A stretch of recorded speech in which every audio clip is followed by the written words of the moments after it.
buenas tardes, gracias por la paciencia. Bueno, quería darles la bienvenida. La verdad que es un placer para nosotros, para la colección Amalita, estar recibiendo acá a Yuyo Noé, un artista que nos viene acompañando desde siempre. O sea, tenemos mucha obra en el acervo de la colección, desde la inauguración. Hemos hecho una muestra en el 2014, si no recuerdo mal, y desde ahí siempre con su generosidad nos acompañó en varias exhibiciones. Así que es un placer para nosotros sumarnos a la celebración de sus 90 años, ¿sí?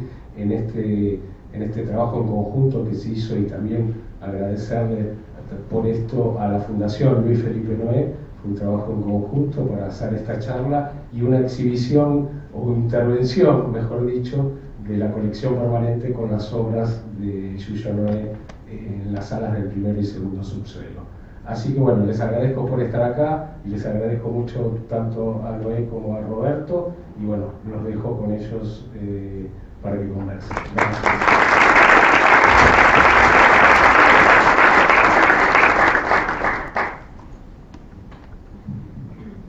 Hola. Una alegría, conversamos de nuevo, ¿no?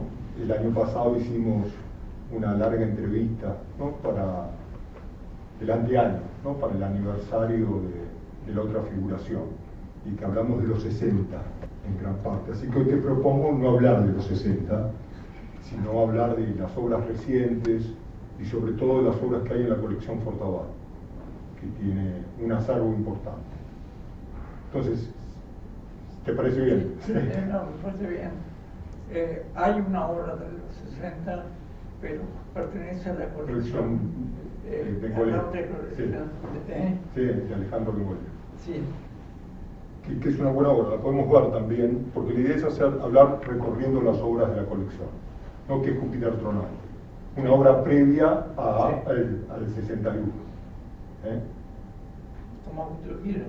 Sí, pero la tenemos ahí. Si queremos podemos hacer una breve frase algo sobre esa obra, que es muy interesante, ¿no? Porque recupera algunas cuestiones del pasado clásico que después van a aparecer pocas veces en tu obra, ¿no? Bien. Sí, de los 60, 1860, 1960. ¿No? Pasamos, nos vamos de ahí entonces. Vamos a... Salteamos entonces, nada de los 60.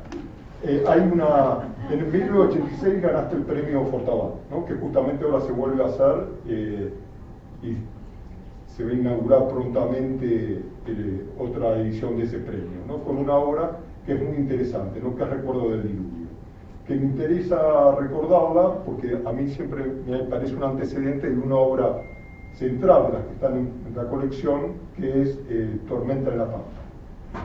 Sí, porque la obra que sacó el premio no pertenece a la colección, porque en ese momento todavía no estaba haciendo la colección y la tiene otra persona, pero comenzó con la colección con Tormenta en la Pampa, que no recuerdo bien si estaba en el mismo conjunto porque hay en una exposición que yo hice en el Centro Cultural Borges, ella visitó la exposición conmigo y ahí compró 3 obras. Pero creo que esta la había comprado antes, aparte, directamente a la Galería Rubens Sacar, la había visto. Esta obra está escrita arriba porque, leyendo el Facundo de Sarmiento, hay una descripción de la tormenta que me pareció fantástico. Y como cuadro, y entonces escribí arriba el texto y luego y abajo pinté el cuadro. Sí. Pero me sirve la escritura porque en cierto modo hace como los ruidos de la tormenta. La rueda de la tormenta. ¿No? Y aparte es una de las primeras obras que tiene una escritura amplia, ¿no? Creo que de la misma época, creo que es la primera, ¿no? Sí. Que ensayar con la escritura tan extendida dentro de la película. Yo estoy unido desde el principio a la palabra y a la imagen. No puedo hay cosas que no puedo separar. Creo que la palabra contiene imágenes y las imágenes están latentes en las palabras y bueno, yo no hago mucha diferencia, pero yo no puedo hacer diferencia de nada, la verdad. No puedo hacer diferencia entre la figuración y la abstracción, por ejemplo. Para mí, ante todo, es la pintura.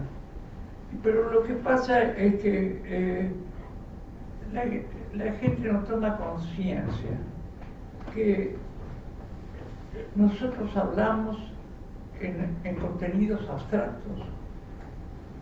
Sí, ¿por qué hay guerras? ¿Por qué hay peleas? ¿Por qué hay todo? No es porque se discuta de cosas bien concretas como esta mesa es una mesa, sino cosas, por ejemplo, en la afirmación, esta mesa es hermosa. Bueno, ya ahí hay dos cosas, una bien figurativa y otra que ya es abstracta.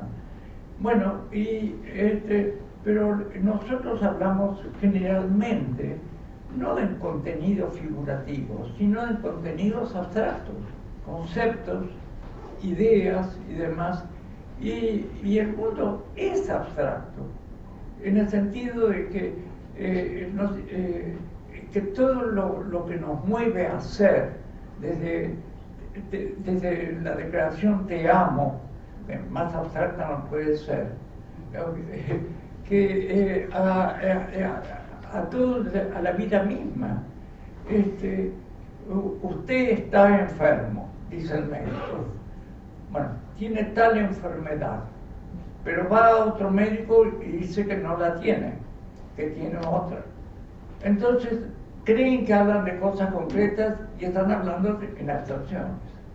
Sí, me recuerdo, no me acuerdo bien ahora el nombre de la pintura, pero había una pintura tuya reciente que tenía parte del texto de Novalis que le cantaba tanto a Borges sobre el lenguaje, sí, ¿no? Que el lenguaje es una autonomía, ¿no? Sí. Que refiere a sí mismo, ¿no? En parte lo que estás diciendo es lo que pusiste en esa pintura, ¿no? De Novalis. Sí. Y aparte, y en esta Tormenta en la Pampa, si mal no recuerdo, el subtítulo es Homenaje a una pintura escrita de Sarmiento. Homenaje a una pintura escrita, porque sí, ahí estoy diciendo que es una pintura, porque yo la sentí como pintura. Sí. Entonces, pero él la había escrito. Y entonces... Pero aparte es una de las pinturas que más me gustan de tu obra, confieso. En parte por algunas estrategias que usas en la pintura, ¿no? Primero el recorte del texto de Sarmiento, ¿no? Porque pones la frase, que en verdad lo pones como una afirmación, pero el inicio es una pregunta, ¿no? Pregunta sobre la tormenta, ¿no? Y ahí está puesto como una afirmación, lo que le da un carácter mucho más fuerte al texto. Y la otra cuestión que Sarmiento en esa pintura, que en el Facundo, él nunca había visto la Pampa. Cuando escribe eso, nunca había visto una tormenta en la Pampa, nunca había viajado a la Pampa, ¿no? Siempre había estado en la precordillera o en Chile, ¿no? En el 45 no conocía la Pampa, ¿no? Y esa cosa de escribir algo que no existe, ¿no? Y que él mismo lo dice, ¿no? El hombre, el argentino es un poeta por naturaleza, porque está sometido a mirar el horizonte y no ver nada. Y en ese nada empieza el temor, lo salvaje, la crueldad, lo inmenso. Entonces, cuando viene la tormenta, después que pasa la tormenta, el gaucho queda triste y pensativo. Son cosas que él nunca había visto, ¿no? Y él habla de una imaginación poética que es también un sentimiento religioso. Entonces, parte de lo que decís tiene que ver con un hecho. En los años 20, Octavio Pinto, que era un pintor cordobés, Sí. Que hay una avenida en Córdoba que se llama Octavio Pinto y demás, pero acá lo ignoran un poco, aunque el Museo de Bellas Artes tiene un hermoso cuadro Sí. de él, que está generalmente guardado, pero a veces lo han expuesto y es magnífico. Y yo por suerte tengo uno que era íntimo amigo de mi padre. Y Octavio Pinto en los años 20 dio una conferencia sobre el paisaje de los argentinos. ¿Y de qué habló? Habló justamente de algo que en los años 20, o sea, hace un siglo, la mayor parte de los pintores iban a pintar a las Baleares. Sí. ¿Y por qué? Porque, bueno, tenían la cordillera, tenían también las montañas de Córdoba, pero no, lo que tenían una particularidad por buscar el accidente, porque el paisaje de la Pampa los inhibía, no encaraban el paisaje de la Pampa. Y fíjate que una de las cosas que generalmente existen muy pocos pintores de la Pampa. Muy pocos. Pero y curiosamente, uno de los mejores, y que yo le tengo una gran admiración, es un caricaturista, entre comillas, porque creo que es más que un caricaturista, que es Molina Campo. Sí. Es uno de los pocos que pescó la Pampa realmente. Pescó más los caracteres que están sobre la Pampa, ¿no? Y eso también es Darío Sarmiento, ¿no? Sarmiento describe esta tormenta para hablar de los caracteres. Y otro de lo que realmente entendió el paisaje de la Pampa es uno de los que comienza la tradición de la pintura argentina, que es Pereira Pueyrredón. Sí, sin duda. Pero después realmente Policastro tal vez, a su Sí, manera. pero en esta pintura más que Pampa hay tormenta y cielo, ¿no? Porque la Pampa es un horizonte aquí muy bajo, ¿no? Está con la inmensidad del cielo. Y mencionaste a tu padre, ¿no? Y ahora recordaré tu padre Julio Noé, ¿no? Que en verdad es que era el fragmento de Sarmiento que seguramente más le gustaba a tu padre. Porque cuando hacia el 49-50 él publica un curso, era un gran antologista, ¿no? Su antología de la poesía es formidable, pero en los 40 escribió un libro, no sé si te acordás, no me acuerdo de la editorial, debe haber sido Peusar, porque él publicaba mucho en Peusar, que se llamaba... No, en Estrada. En Estrada, curso de antología de la literatura latinoamericana pero y argentina. Eso era así para el secundario. Para el secundario. Y el fragmento que pone de Sarmiento justamente es en ese libro, en el 49. ¿Cuál? El que vos escribís en la ¿Qué pintura. fragmento? En el libro ese de tu padre, Julio Noé elige entre los textos recopilados para los alumnos Este fragmento. Tal vez que no lo sabía. No lo sabía, eso lo voy a mandar. Sí, porque describe... Yo lo descubrí leyendo el libro. Sí, pero... El libro de texto. Porque pone en ese... Estoy casi seguro que es esa parte que es la introducción a cuando describe al gaucho malo. Mi padre, como bien hombre de su generación, la generación del centenario, como llaman, sí. o la generación de la revista Nosotros, que no, él fue que director. secretario de Fue director. de la revista Nosotros, Director en los 20. También. Sí. Que era la dirección, era la revista de toda una época Sí. literaria. Bueno, ahí, bueno, me acuerdo. Bueno, era un gran especialista en Sarmiento. Sí, bueno,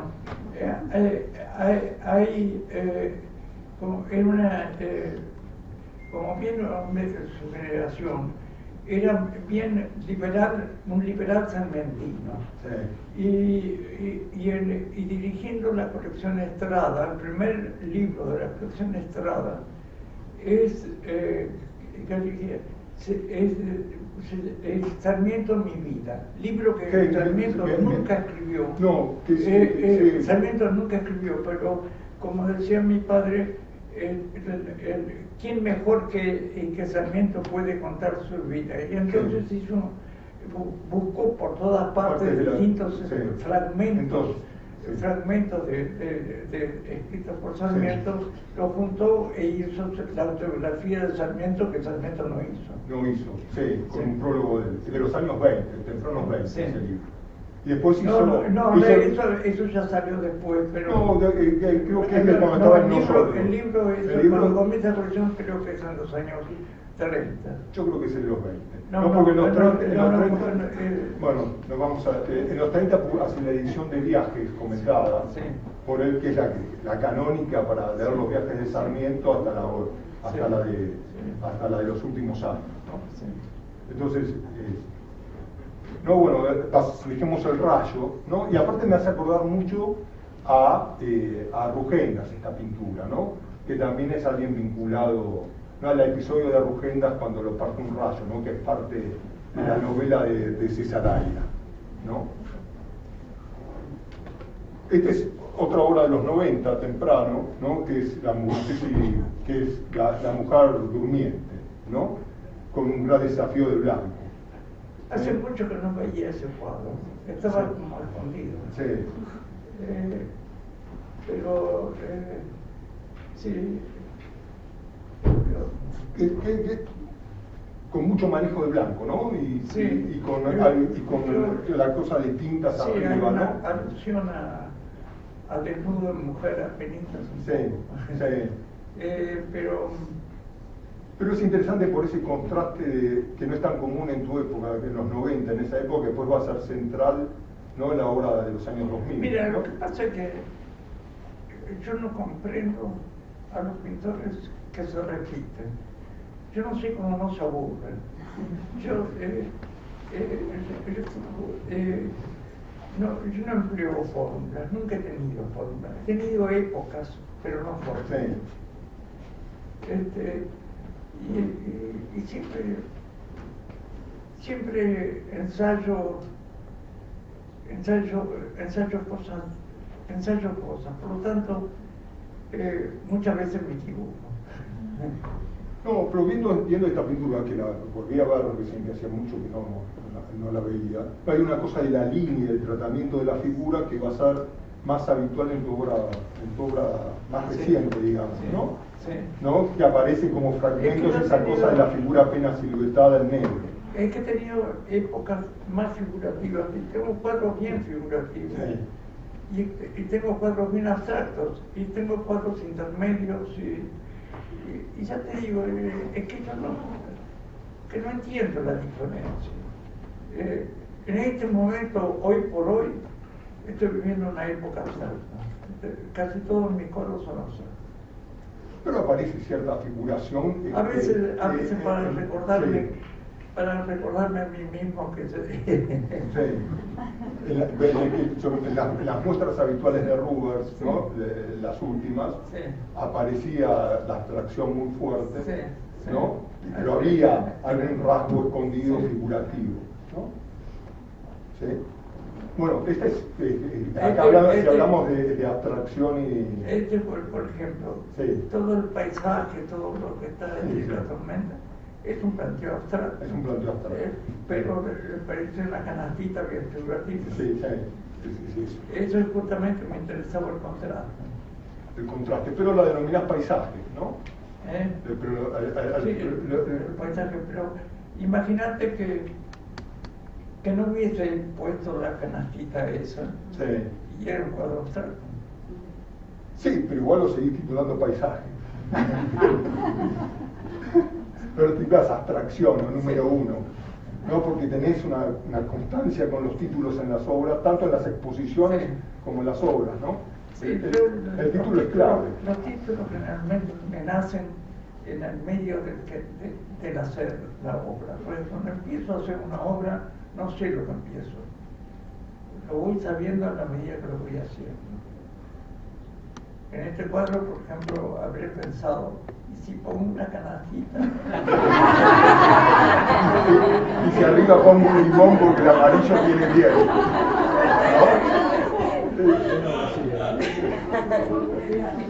¿No? El limón y la manzana roja vienen bien para compensar. Bueno, esta lo veo ahí, bueno, pero es de la serie de construcciones, ¿no? Hablando del lenguaje, ¿no? Es del 97, ¿no? Que hay un cambio, ¿no? En toda esta serie. Esta es de construcción urbana, creo, ¿no? O histórica, de construcción histórica, ¿no? Es de construcción histórica. Hay dos cuadros, claro, es de la misma época más o menos, que están emparentados. Sí, que es de construcción histórica y de construcción urbana. Sí, es de la misma época, estos dos, están emparentados. Ese y otro que todavía no apareció, lo voy a decir en su momento, son los tres que estaba exponiendo, que yo me referí y que compró un bloque, la Marita. De construcción, ¿no? Sí. Vos hablabas de diferencia, ¿no? Que hablabas de diferencia, ¿no? No sé si la deconstrucción tuya es derridiana o no. Sí. ¿Sí? Pero, la cuestión de la diferencia que hablabas antes y de las contradicciones es clave en la teoría de la deconstrucción, ¿no? Sí. Donde la posibilidad de interpretación distinta de los textos, ¿no? De esa polisemia. Y acá, este cuadro de la deconstrucción histórica es interesante porque pones una pirámide, el Coliseo, no sé si la iglesia esa es una referencia a Notre Dame, y como un hongo atómico, ¿no? Y que hay como una desconstrucción de la estructura del lenguaje pictórico, ¿no? ¿Pensabas en eso, en cómo desarmar el lenguaje pictórico? ¿O es simplemente...? Para mí comienzo no tanto en desarmar nada, sino como yo me armo entre todo desarmar. Es inversa. Yo creo ante todo en el caos. Sí. Así que En la fricción del caos. En medio del caos, ¿qué voy a desarmar? Si ya está todo desarmado. Bueno, pero acá lo vemos bastante armado, ¿no? Porque si podemos ir hablando de abstracción, si pensamos en una estructura, podemos ver como una grilla, no, pero ¿no? Hay una cosa que se dice, y grandes autores lo dicen muy seriamente, que el artista pone orden dentro del caos. Y yo creo exactamente lo contrario. Porque yo no confundo orden con estructura. Creo que uno se trata de estructurar frente al caos, y entender algo, uno mismo, y se proyecta como espíritu dentro de su obra, se proyecta ese poder ser sí mismo en el medio de todo el caos, y ahí se estructura algo. Y entonces una cosa es estructurar, y estructurar la obra es una manera de estructurarse a sí mismo. Uno se estructura, no pone orden, porque poner orden quiere decir utilizar conceptos de orden anterior, y entonces y en los conceptos de orden anterior no sirven para entender lo que vos te preguntás frente al caos, porque ya está ordenado. Es decir, uno no se enfrenta frente al orden, sino se enfrenta frente al caos. Y entonces, orden y desorden para mí son criterios estáticos. Y en cambio, el caos es vivencial, está en el tiempo. El escenario donde acontece el caos es el tiempo, y el caos es nosotros mismos. Cuando hablo de nosotros, los seres humanos desde que existen, es decir, es todo lo que hemos armado, es el gran caos del que vivimos. Y entonces, y nosotros nos estructuramos poder ser sí mismo en medio de todo este gran embole. Entonces, eso es lo que yo creo, es lo que no entiendo. Y es el tema de un libro que acabo de terminar y que pienso publicar pronto, que de 700 páginas. Tengo unos chiquitos pero que era un esbozo. Sí, que se publicó en el 17, sí, pero sí. no tuvo circulación Sí. en librería y Sí, demás, sí. porque tenía sello La Asunción del Caos, sí, sí. oficial, y no lo vendía ni en la librería del museo. Del museo donde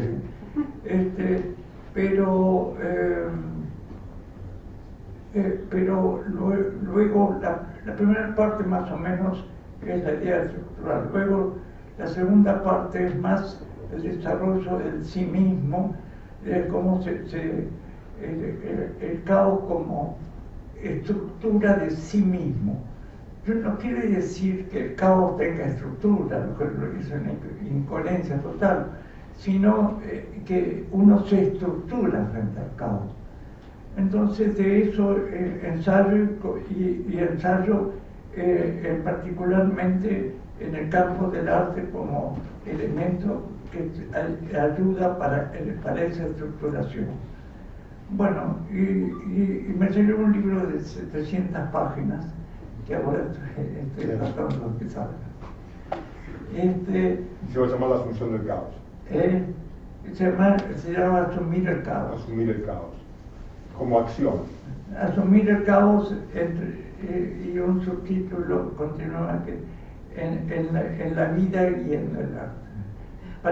Para no confundir con la teoría del caos científica, que ahora están arrepentidos los propios científicos y ya no dicen, no, se contradicen al respecto, y ahora hablan simplemente de elementos como complejos, de la complejidad. Pero la complejidad es uno de los elementos esenciales de lo que llamamos caos. Es decir, yo creo, ante todo, en cosas como que la coherencia, la coherencia es una idea, son deseos que tenemos, el orden, la coherencia, pero el mundo no está hecho de elementos coherentes, está hecho de o por lo menos está hecho de contradicciones permanentes. Yo creo en la contradicción como la verdad, porque contradecirse es ver cara y contra cara de una misma cosa. El oxímoron, por ejemplo, es poner, por ejemplo, cuando uno dice frente a un objeto convexo, dice, esto es convexo, y otro que lo mira desde acá dice, esto es cóncavo, pero la verdad no la pueden ver juntas, pero es cóncavo y convexo, y está de un lado y del otro.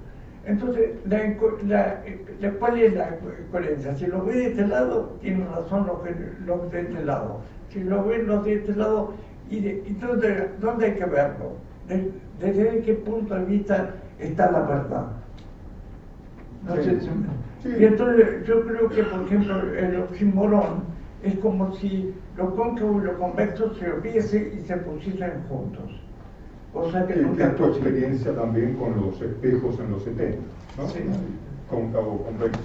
Sí, claro. Sí, y una obra que tal vez por eso, para hablar al final, ¿no? Si hay un plano que une lo cóncavo y lo convexo. Esto me interesó, pero nunca por razones económicas he podido desarrollarlo bien. Pero eran espejos que que no era ni cóncavo ni convexo, sino con plano cóncavos, así.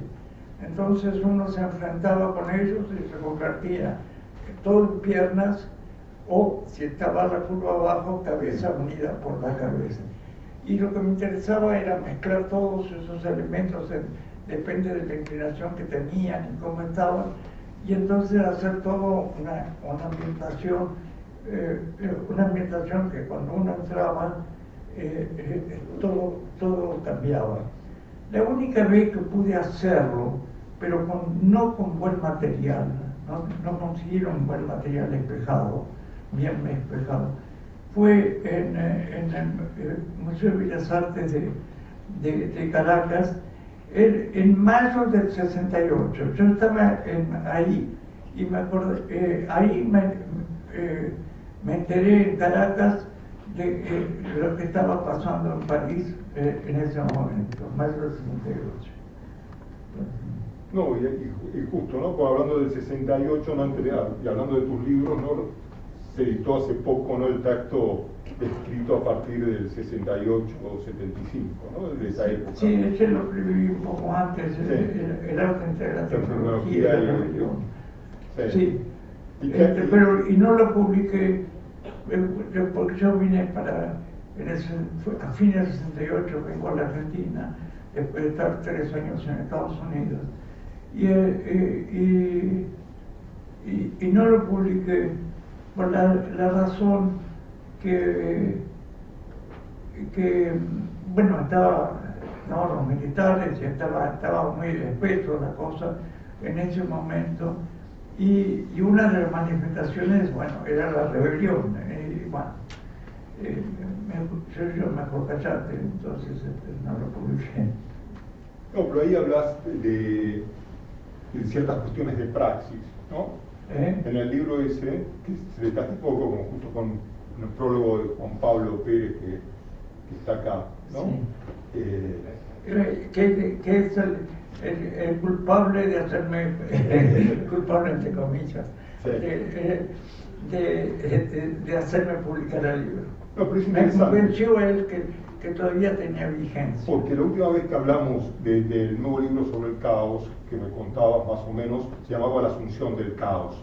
Sí. ¿No? Y ahora pasó a asumir el caos, ¿no? O sea, pasaste a una cuestión de praxis, ¿no? Sí. Para asumir es una cuestión de una acción directa, ¿no?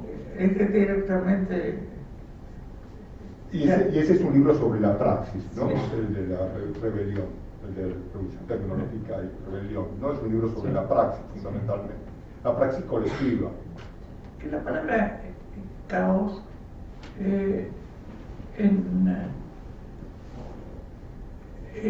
era muy poco asumida en filosofía, casi no se utiliza.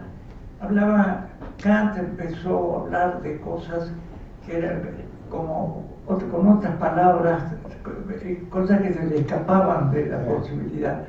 Pero antes, los dos primeros que empezaron a hablar del caos y asumirlo en cierto modo fueron Novalis y Schlegel, los padres del romanticismo alemán en la última década del siglo XVIII.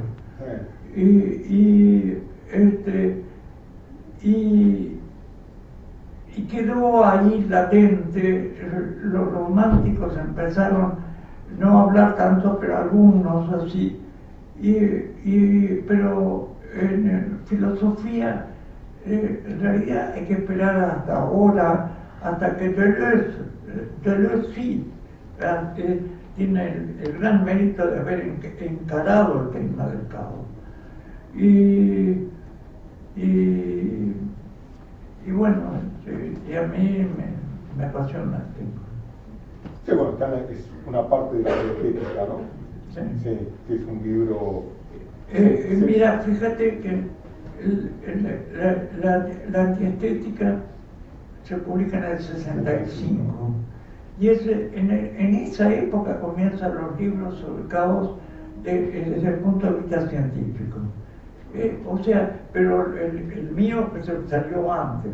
O sea, yo no hablé del caos porque empezaron a hablar de la teoría del caos científico, sino, bueno, además mi aproximación no es nada científica. No, pero ahí el caos era un orden, ¿no? Sí. Era un orden del caos, ¿no? Ahora, no sé, todavía no he leído las 700 páginas de la Saulo pronto, pero parece una separación de esa idea de orden. Vemos otra de las obras, ¿sí? Que es de la misma serie, ¿no? Sí, es la misma época. Sí, que aquí tiene unos objetos que salen de ahí. Y este es el tercero. Este es el tercero, sí. Que aquí tiene una tela atravesada, ¿no? Algo que empezaste a hacer en el 62, 63. Sí, fíjate el título, que es... informe, ¿no? Informe sobre errores y... sobre errores y omisiones. Bueno, viene de que en México el presidente tuvo que hacer un informe sobre errores y omisiones, y errores y omisiones era simplemente el dinero que se había robado. Las salidas de Gortari. Y entonces me causó gracia por esa razón.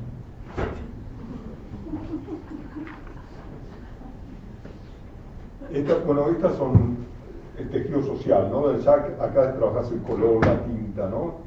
Son las obras del 2004. Sí. Bueno, pero tiene que ver un poco también con esa estructura. Sí, y que empezás a no diferenciar tanto. Es obra que no está en la colección. Este libro, perdón, no es de la colección. Este cuadro no está. No en la colección, pero me parece. Este cuadro está en mi casa. Está en tu casa y siempre me parece fascinante. Y aparte, justo hablaste los espejos cóncavos y convexos, que es como empieza el texto, ¿no? Sí, pero este no tiene nada que ver. Sí, no tiene nada que ver, no tiene nada que ver, pero me parece un cuadro formidable por el título, ¿no? Sí. El título es una contraposición a la iconografía histórica del triunfo de la muerte, que se llama Derrota de la Muerte. Sí, claro, porque tú es bastante, en los momentos no está bastante cerca, ¿no? Entonces uno tiene que imaginarse que la derrota de la muerte.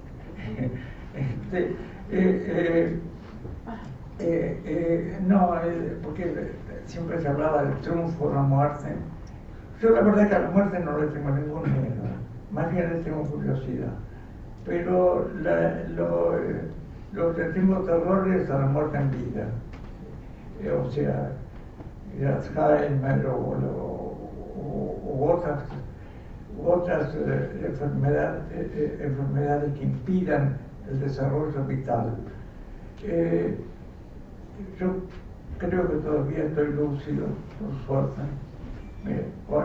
Algunos pueden decir que mal que está yo justamente creo que está lúcido. Pero más o menos trato de disimular. Bueno, y... A mí se me ocurre primero porque hay un autorretrato tuyo, y aparte es del 2019, ¿no? Justo antes de la pandemia, ¿no? Que es de la exposición que hiciste antes de la pandemia, ¿no? Es un cuadro del 2019. Después, ¿cuál cuadro? Este cuadro lo hiciste justo, lo expusiste en la última muestra antes de la pandemia. Puede ser. Entonces el título también adquirió un carácter. Y es muy lindo lo que decís sobre la vida eterna acá.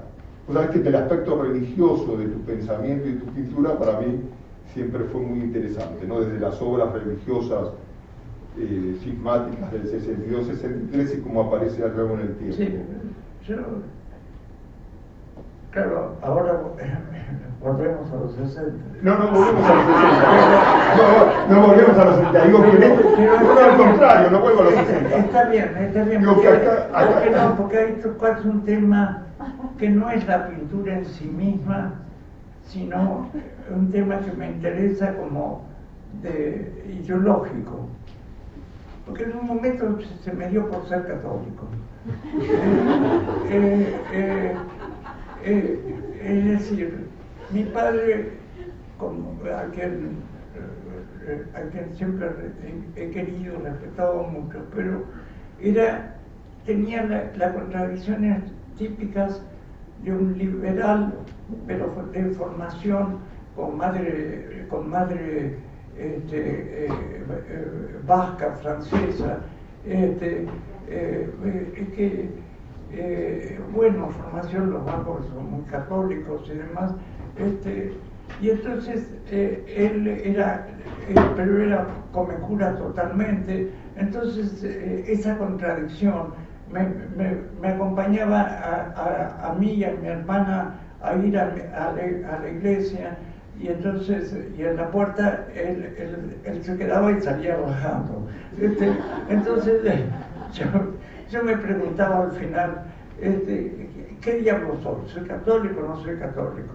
Entonces yo en la adolescencia decidí ser católico. Entonces ahí en un momento hasta casi me hice bastante de derecha por ese catolicismo que me llevaba. Después empecé a encontrar gente de izquierda y entonces me hice católico de izquierda. Entonces participé en uno de los primeros grupos en este sentido. Convivio.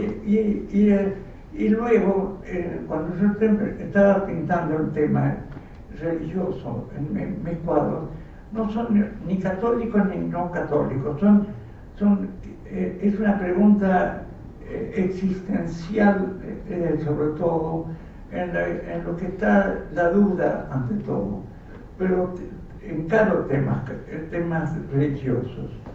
Y bueno, pero eso me duró un cachito, ¿no? No, pero por eso porque después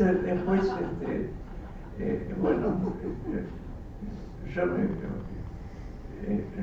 cuando yo me casé por la iglesia porque yo quería, porque Nora, mi mujer, aun cuando tenía una tía vasca, una tía católica, perdón, una tía monja, porque de familia irlandesa, bueno,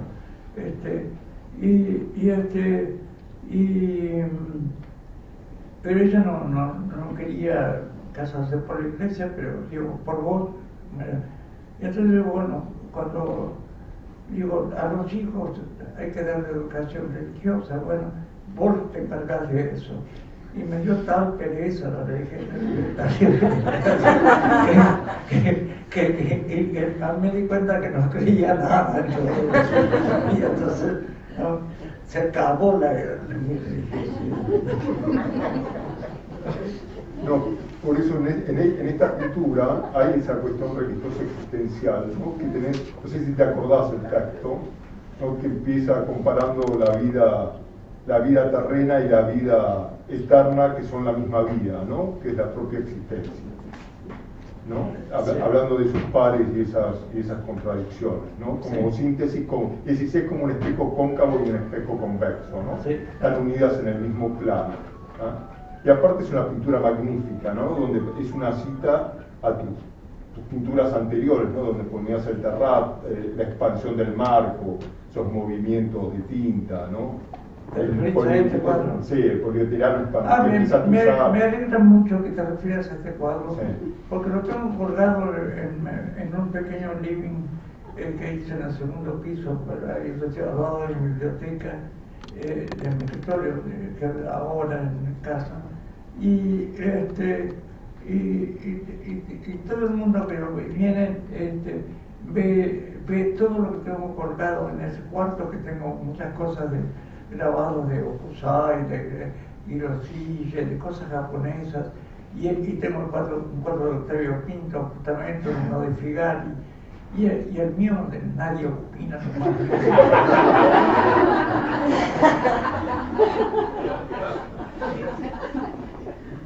Bueno, ¿querés que sigamos?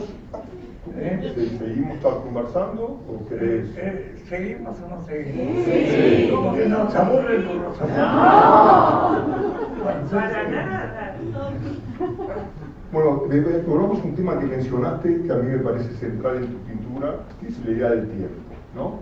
La del tiempo, ¿no? Que la podemos cruzar también con esa idea de movilidad, ¿no?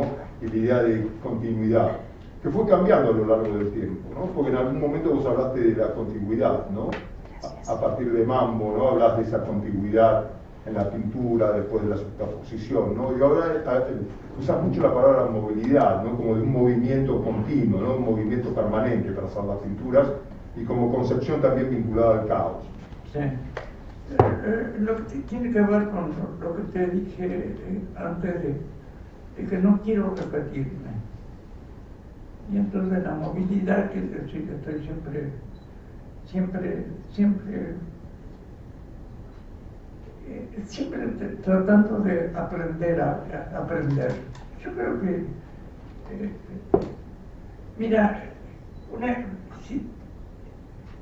si me quieren preguntar cuál fue el día más importante de mi vida en el sentido profesional, es el 5 de octubre de 1959, que fue la fecha de mi primera exposición. Y yo tenía un miedo bárbaro.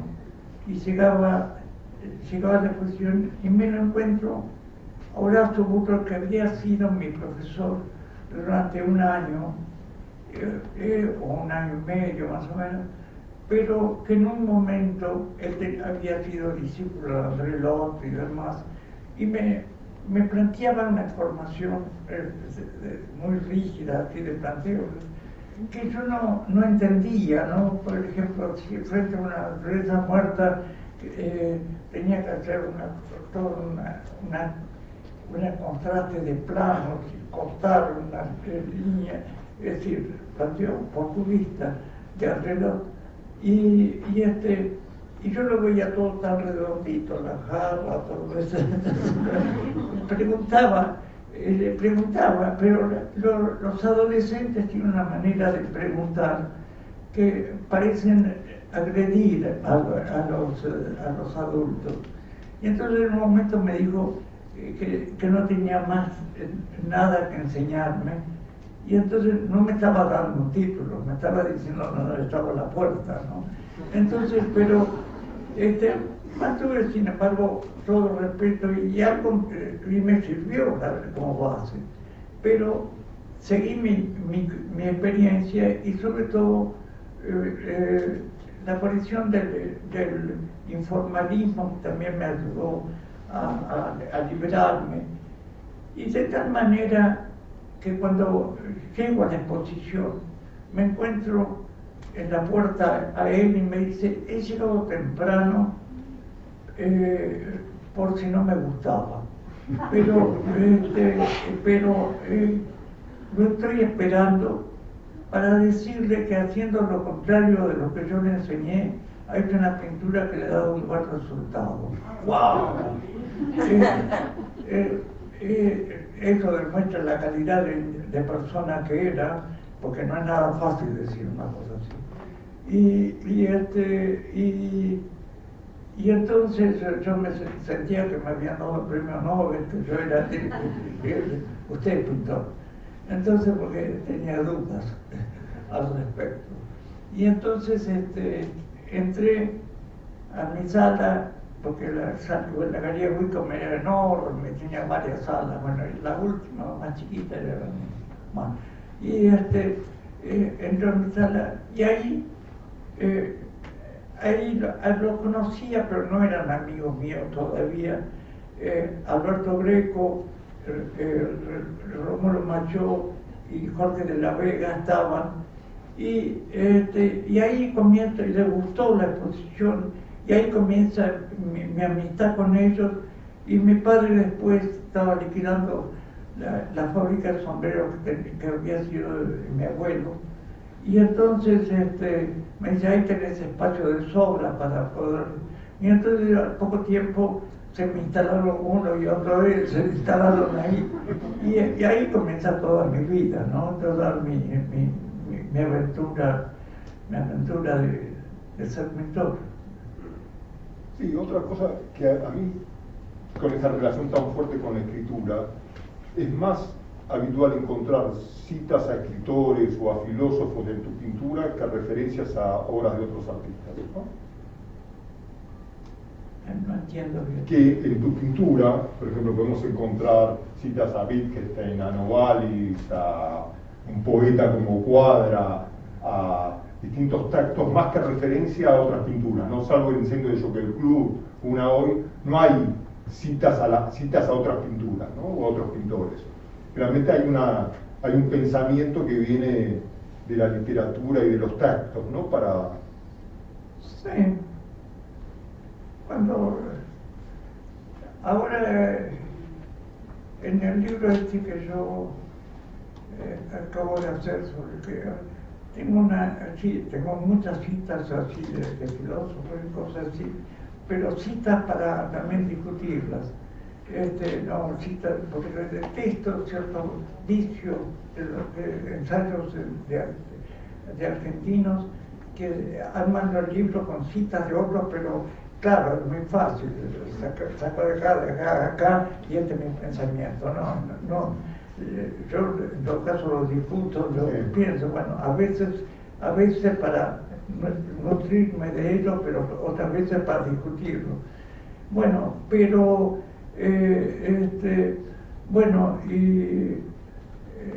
pero también hago un largo análisis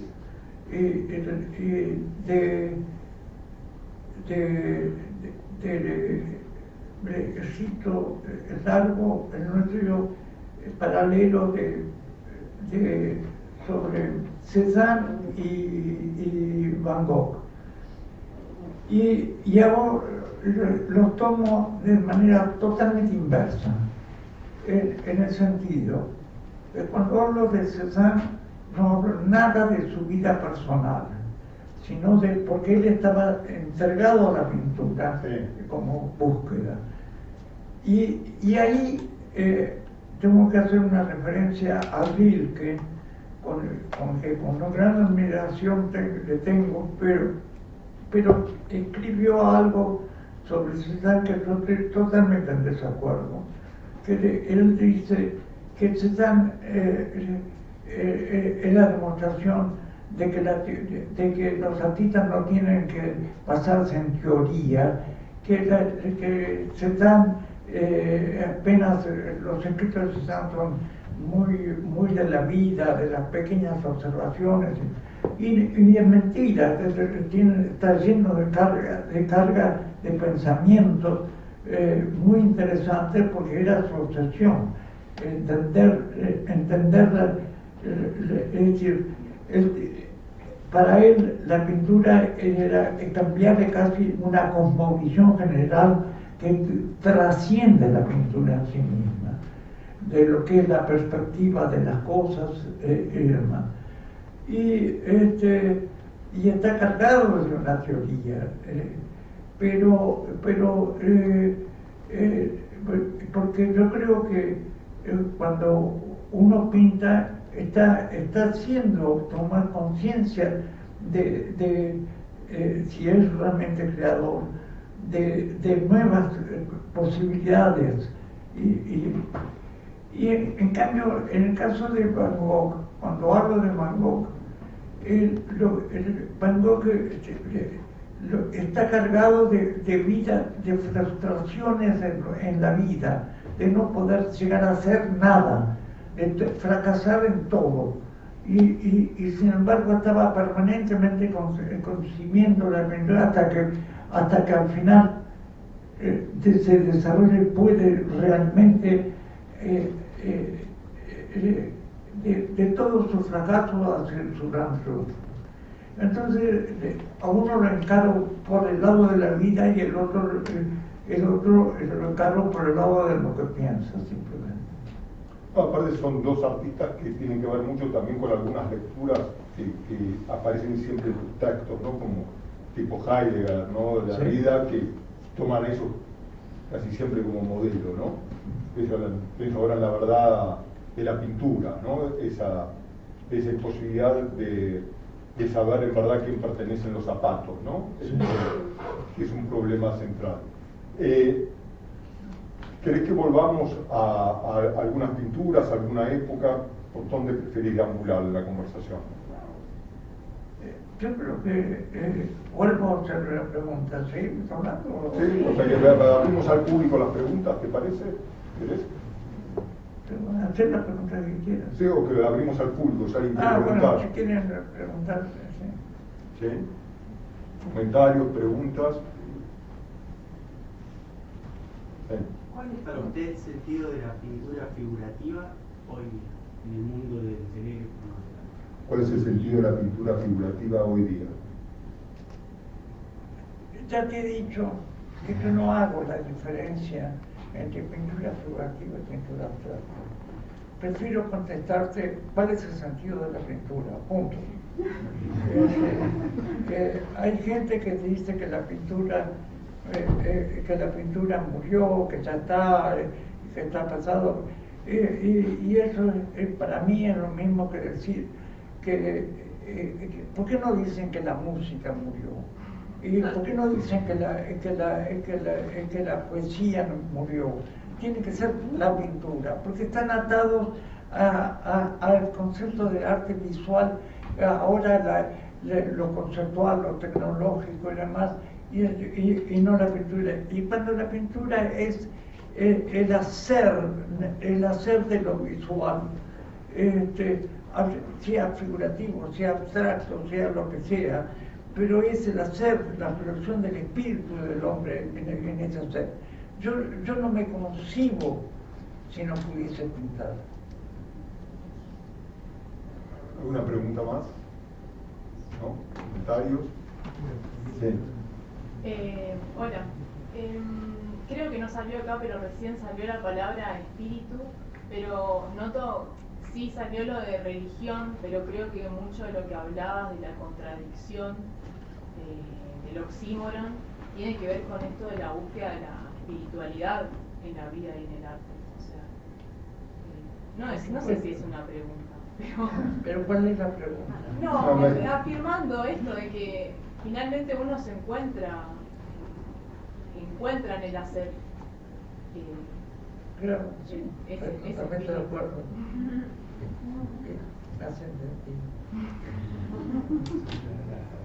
Sí.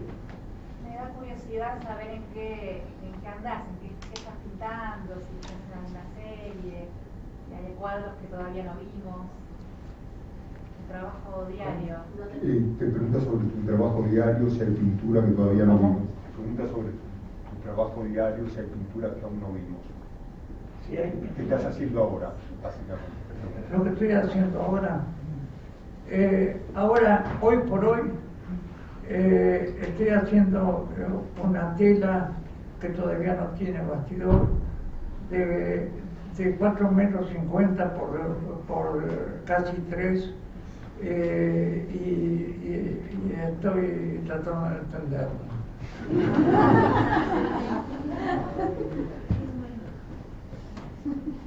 ¿Una pregunta más? ¿Comentario? Sí. Bueno, ante todo te quería felicitar y además estoy re contenta de poder hacerte una pregunta, para mí es un honor. Y te quería preguntar si la vida sin pintar, ¿qué sería para vos? Perdón, pasa que pido que me repitan porque yo soy sordo y me cuesta mucho a veces entender la pregunta. ¿Qué sería para vos la vida sin pintar? Si no hubiera existido. Mira, yo estuve casi 9 años sin pintar, pero estaba loco como un plomero, como dicen. No sé por qué los plomeros están locos, pero en los años 70, en un momento, por eso mismo el arte entre la tecnología, que me parecía que la tecnología estaba tomando el lugar del arte en el sentido de revelar un nuevo mundo, de revelación. Entonces, y al mismo tiempo sentía el mundo cuestionado cada vez más, y entonces por eso el arte entre la tecnología y la rebelión. Y todo eso me llevó porque además está atado a que ya no creía en el rectángulo de la pintura y en un plano, sino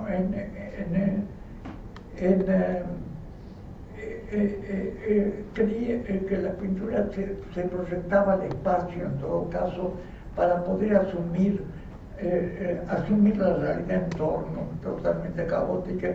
Entonces empecé a creer en las instalaciones, pero las instalaciones era armar y desarmar, era romper, y siempre todavía creo, y hago instalaciones de tanto en tanto, pero ahora las puedo guardar. Pero en un momento,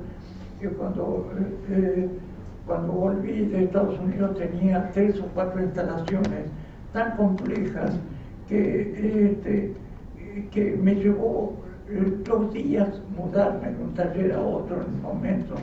Y entonces yo dije, no, mejor las tiro. Y entonces dije, como vivía cerca del río Hudson, dije que la tiré al Hudson. Pero no es cierto, la tiré, pero la tiré al tacho basura. Pero siempre me gusta mentir un poco, porque queda más sensación. Y entonces, bueno, pero ahora ya no miento. Tratemos que sea creíble. Y entonces, no, sí, hay una gente como me dice, ¿te acordás cuando tiraste el todo al Sena? No, Sena no, me acaban bueno, y entonces realmente el no hacer obra, tengo la experiencia de no hacer obra, me puso muy mal. Entonces fui a terapia, pero no hice diván, sino que conversaba. Y mientras conversaba hablaba.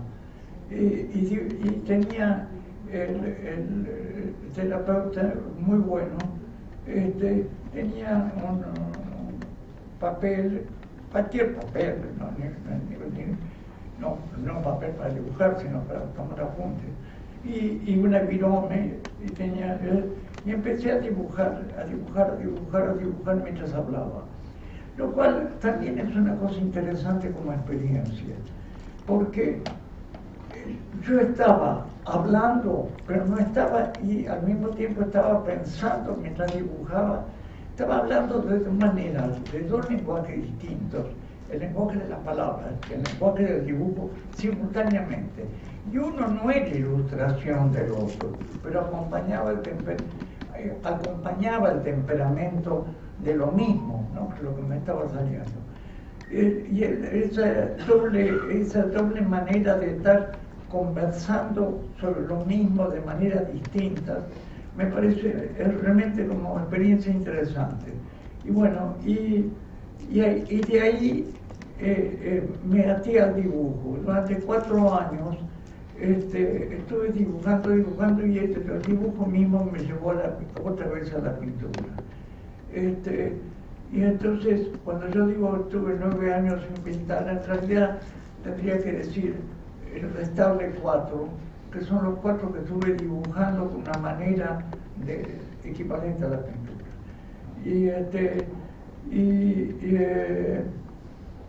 Y bueno, entonces tengo experiencia de qué es no pintar, y para mí, y he de volverme un poco loquito. Bueno, cosa que no es eso, sino que pintando hago como que no lo estoy. Ahí había un, ¿no? Sí. Quería preguntarle si recuerda cuando se dio cuenta que tenía un afán por la pintura o por el dibujo y eligió dedicarse a eso, o decir, tengo mis dones enfocados en el dibujo o en la pintura? ¿Cuándo me di cuenta? ¿Qué podía Es decir, eso me lleva a mi niñez. Cuando yo era chico, no había, como ahora hay, magníficas maestras jardineras o cosas así, que saben, o gente que está directamente en la enseñanza del arte para los niños. En una época, actualmente hay gente que lo miro realmente por su capacidad didáctica del arte para los niños. Pero en mi época no había la menor idea de eso. En mi contexto, bueno, mi padre era un hombre culto y era miembro de una asociación que se llamaba Amigos del Arte, donde hacían exposiciones de los artistas más, ponía ahí Pettoruti, Sul Solar, bueno, una cantidad de los pintores más avanzados del contexto argentino y demás. Y además también estaba conferencias sobre temas literarios y demás. Y mi padre evidentemente estaba vinculado al mundo del arte, aun cuando él era del mundo de la literatura. Es decir, cuando yo nací, mi padre ya tenía 40 años y había publicado 2 antologías de la poesía argentina. Pero entonces, pero él, es decir, la formación que yo tengo más bien es así, consejero familiar, es más bien hacia lo literario, pero lo que yo sentía particularmente mayor fuerza para él era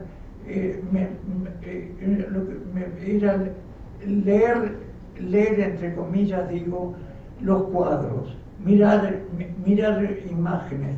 En esa época generalmente los libros tenían reproducciones blanco y negro, nada, muy pocas en color, algunas.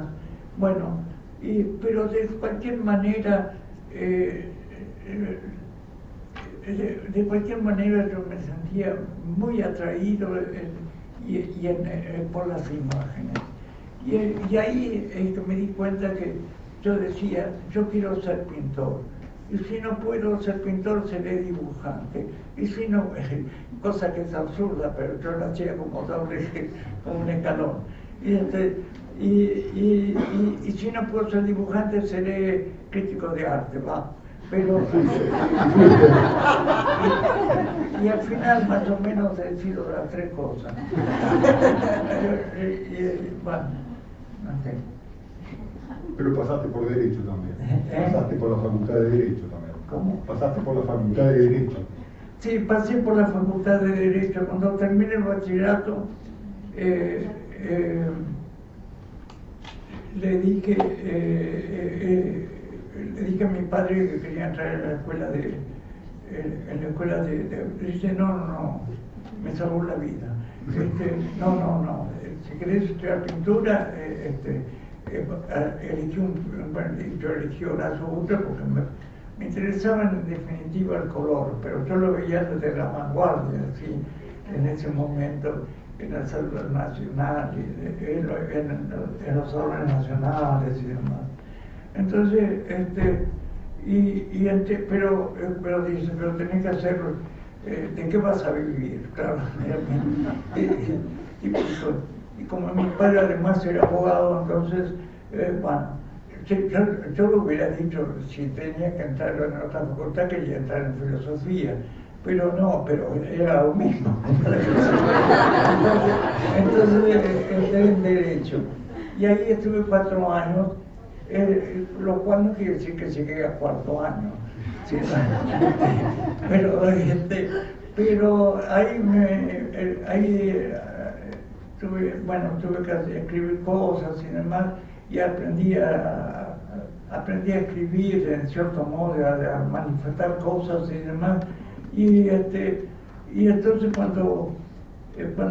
cuando decidí abandonar, entré en esa época no había escuela de periodismo, pero mi padre por contacto pude entrar en el diario El Mundo, que en ese momento había estado intervenido por Perón, pero como lo había mostrado Perón, estaba intervenido igual que mi padre conocía al interventor, bueno. Y ahí entré en el diario El Mundo, y después entré en el Arzón, y después entré bueno, en definitiva terminé en la prensa. Unos 6 años trabajé como periodista, haciendo de todo, pero al principio incluso hice críticas de arte. Buena crítica de arte. Eran buenas críticas de arte. Hiciste buenas críticas de arte. Sí. Creo que la primera. Durante un tiempo, después. Una de ellas a Machó, por ejemplo. Una de ellas a Machó. Sí, y Machó decía que era una de las críticas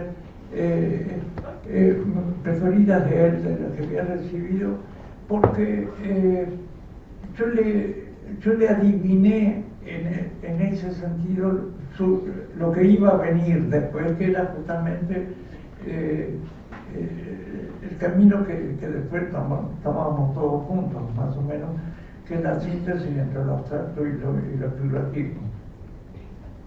Había más preguntas. Juan Pablo, ¿no? Sí, quería comentar con respecto a lo que decía Roberto de la cita a otro artista en el momento del principio de los 70, que estaba sin pintar, aparece la cita al mapa invertido de Torres García de Sudamérica, entonces es América Latina invertida. Y después aparecen los mitos, en las pinturas de los 80, digo, ahí hay una cita.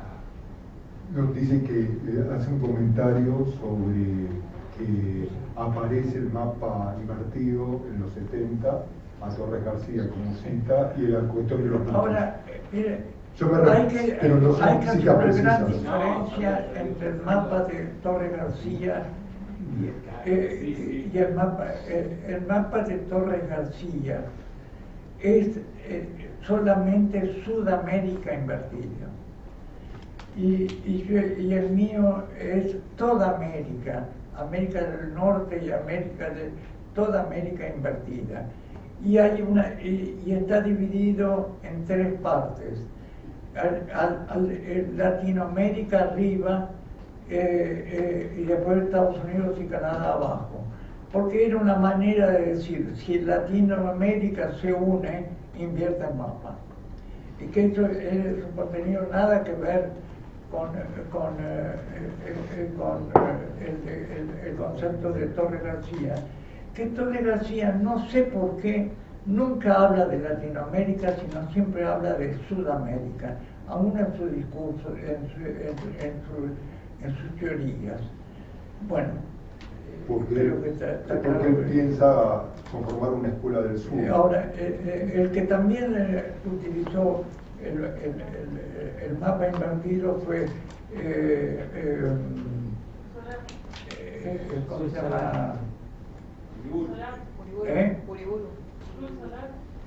García Uriburu.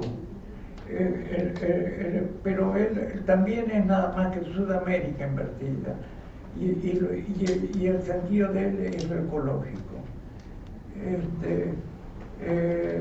Bueno, eso. ¿Qué tal? Bueno, la verdad que un encuentro me llena de alegría verlo, y estos días que con el cumpleaños también, me encanta escucharlo. El abstracto y los colores es algo que me fascina, o sea, es algo que me encanta verlo. Y mi pregunta es si el abstracto en usted y los colores nace a través de alguna experiencia, o simplemente, bueno, el ejercicio de la pintura. ¿Se entendió? Me pregunta si los colores surgen de una experiencia o simplemente del ejercicio de la pintura. Para mí los colores son fundamentales.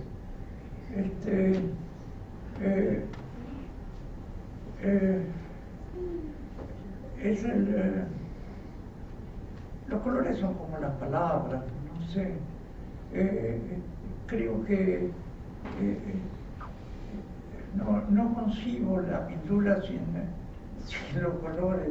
Es decir, al principio, en la tan famosa época de los años 60, que me aplaudan, mucha gente se une ahí justamente porque evita un poco el color, sí, porque son climas y materia. Pero luego empecé a trabajar más en el contraste, en la tensión de que tienen los colores, y el mundo de los colores cada vez me fascina más.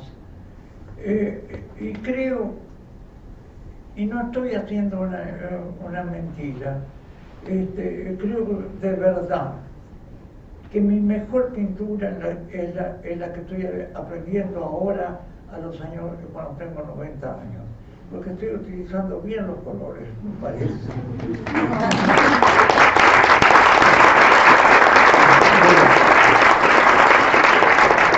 Hay una frase que no me acuerdo que dijiste una vez, ¿no? Que la teoría del color es teología. Que la teoría del color es teología, ¿no? Sí. Ah, sí, es cierto que dije eso.